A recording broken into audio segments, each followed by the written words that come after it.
తిరుమల తిరుపతి దేవస్థానాల ప్రతిష్టతని దెబ్బతీసే విధంగా వైసీపీలో ఉన్నటువంటి కొందరు నాయకులు వ్యవహరిస్తున్నారు.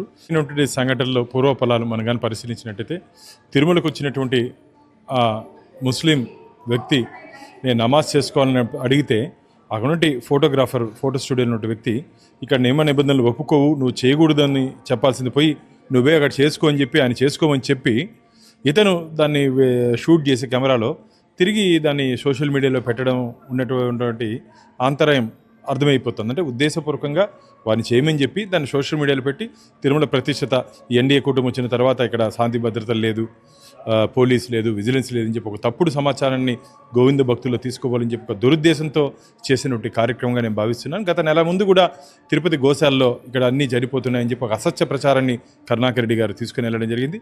అలాంటి దుష్ట ఆచారాల్ని ఒక దురాలోచనతో ఇలాంటి కార్యక్రమాల్ని వాళ్ళు నిర్వహిస్తున్నారు. నేను నిన్న టీటీడీ ఈఓ గారితో విజిలెన్స్ అధికారితో మాట్లాడాను.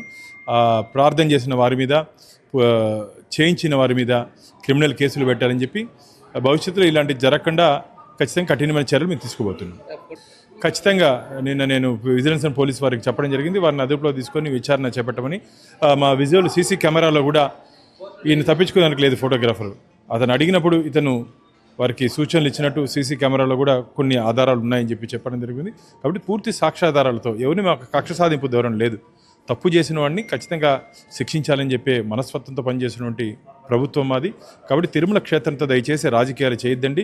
రాజకీయాలు ఏదైనా ఉంటే మనం బయట చేసుకుందాం.